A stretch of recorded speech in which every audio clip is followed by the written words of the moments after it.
Hello friends, welcome back to my new blog. कैसे हैं आप सभी? आशा करती हूँ आप लोग अच्छे होंगे और अपनी पढ़ाई में लगे हुए होंगे।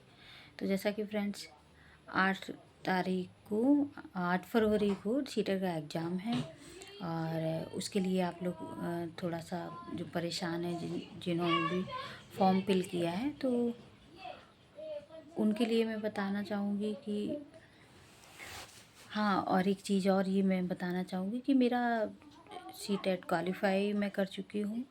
प्राइमरी का भी और जूनियर दोनों मेरे क्वालिफ़ाई हैं, तो इसलिए मैंने सीटेट का फॉर्म फिल नहीं किया था।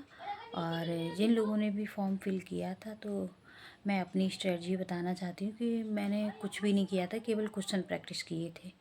और कोई स्पेशली मेरे पास सीटेट की बुक नहीं थी, ना ही बुक से मैंने बहुत पढ़ा था। मैं रियल बता दूँ आपको, मैंने बस सिर्फ उसका सिलेबस देखा था, फिर उसके हिसाब से मैंने यूट्यूब से ही पूरी सीटेट की तैयारी की थी और यूट्यूब से ही पढ़ाई की थी। उस समय हिमांशी मैम लेट्स लर्न पे क्लासेस लेती थी सीटेट के लिए। अभी भी ले रही हैं, ऐसा नहीं है कि नहीं ले रही हैं, अभी भी ले रही हैं। तो मैंने उनसे क्लासेस ली थी। और सचिन एकेडमी में जो सचिन सर थे वो खुद पढ़ाते थे, वो पढ़ाते थे, तो सीडीपी वगैरह की उनसे भी क्लासेस ली थी मैंने। ज़्यादा मैंने हिमांशी मैम से ही पढ़ा था और एक ही बार में मेरा मतलब जब पढ़ के मैंने दिया था तो एक ही बार में मेरा क्वालिफाई हो गया था। और उससे पहले 2 अटैम्प्ट मैंने दिए थे, तो बस ऐसे ही फॉर्म फिल हो जाता था, हमको पता भी नहीं चला। हस्बैंड ने फॉर्म फिल कर दिया और उसके बाद में फिर जब एग्ज़ाम डेट आ गई, एडमिट कार्ड आ गया, तब मुझे बताया गया कि आपका एग्ज़ाम है, आपको एग्ज़ाम देने जाना है। तो फिर कहाँ से ही होगा। फिर जब अच्छे से मैंने उसको पढ़ के दिया तो सीटेट बहुत हो गया था, उसमें क्वालिफाई हो गया था। और कोई मतलब बड़ी बात नहीं, जिसको सीडीपी थोड़ा बहुत समझ में आती है तो वो कर ले जाएंगे।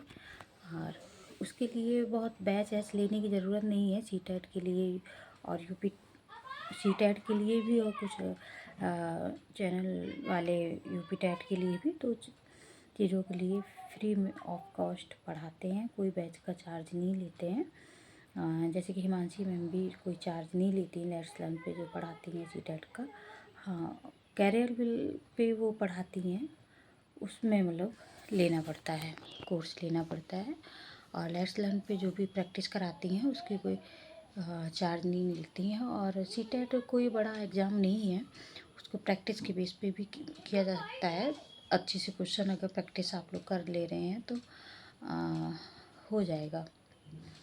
और फ्रेंड्स, जैसा कि मैंने बताया था कि मैं टीजीटी का मैंने फॉर्म फिल किया था 2022 में। पीजीटी मैंने फॉर्म फिल नहीं किया था, टीजीटी केवल फॉर्म फिल किया था। अब उसी का एग्ज़ाम 3-4 जून को है, जिसको मुझे अच्छे से तैयारी करनी, क्योंकि समय वहाँ से निकलता जा रहा है। एलटी में भी थोड़ा सा, अब देखो रिज़ल्ट आए तो क्या होता है, कन्फ्यूजन ही है, होता है कि नहीं, देखते हैं मेरिट कितनी जाती है, उस हिसाब से समझ में आएगा। तो बस इसी एग्ज़ाम पे पूरा फोकस है। और डॉक्टर नोट्स बायोलॉजी करके मैंने एक ऐप है यूट्यूब पे, तो वो पॉइंट टू पॉइंट पढ़ाते हैं। और उनके नोट्स जो हैं तो वो नोट्स देते नहीं हैं, उनको बनाना ही पड़ता है अपनी राइटिंग में। तो वो नोट्स से मैं अपनी तैयार कर रही हूँ। जो मैंने उनका कुछ महीने पहले एलटी से थोड़ा सा पहले ही मैंने लिया था बैच। और तो मैंने जूलॉजी का अपना कर लिया था, लेकिन बॉटनी का कुछ पोर्शन मेरा रह गया था, तो बॉटनी का मैं अच्छे से नोट्स फिर से सोच रही हूँ बना लूँ। डॉक्टर नोट्स बायोलॉजी के कुछ नोट्स मेरे पास हैं, ऐसा नहीं है, लेकिन उनको इतना लेंदी को नोट्स हो जाते हैं कि उनको पढ़ने में दिमाग ख़राब हो जाता है। तो सोच रही हूँ बॉटनी का फिर से बना लेती हूँ शॉर्ट फॉर्म में, तो पॉइंट टू पॉइंट मतलब।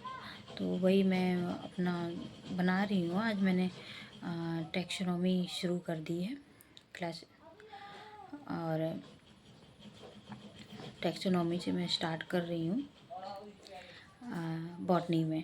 और जूलॉजी मेरा कंप्लीट हो चुका है। जूलॉजी का मैं अपना रिवीजन करूँगी, जो मेरी स्ट्रेटजी है। और इधर बॉटनी का मैं 2-2 3-3 जितनी भी क्लास एक दिन में हो सकती हैं मैं कंप्लीट करती चलूँगी। फिर उसके बाद मैं और साथ साथ में बॉटनी का भी कवर करूँगी, क्योंकि समय बहुत कम बचा है। कोर्स करने के बाद में प्रैक्टिस करनी है, जो कि बहुत ज़रूरी है। प्रैक्टिस ही ज़रूरी है सबसे ज़्यादा, क्योंकि प्रैक्टिस से ही क्वेश्चन बनेंगे, नहीं तो डाउट रह जाता है। क्योंकि मैं अभी LT का एग्ज़ाम दे के आई हूँ, तो मेरे समझ में आया कि हाँ कितना डाउट होता है क्वेश्चन का। कोर्स पढ़े हैं, रिवीजन भी किया है, लेकिन तब भी डाउट रह जाता है। क्योंकि जिसकी प्रैक्टिस अच्छे से हो गई है उन्हीं का एग्ज़ाम क्लियर हो पा रहा है, जिनकी प्रैक्टिस अच्छे से नहीं हुई है उनका एग्ज़ाम क्लियर नहीं हो पा रहा है। तो ठीक है फ्रेंड्स, मिलती हूँ आप लोगों को नेक्स्ट ब्लॉग में। और कोई भी क्वेरी हो तो आप लोग कमेंट से पूछ सकते हैं। और मेरा चैनल और मेरे ब्लॉग अच्छे लगते हो तो प्लीज़ मेरे चैनल को लाइक, शेयर और सब्सक्राइब करिए। ओके बाय फ्रेंड, मिलती हूँ नेक्स्ट ब्लॉग में। Bye bye.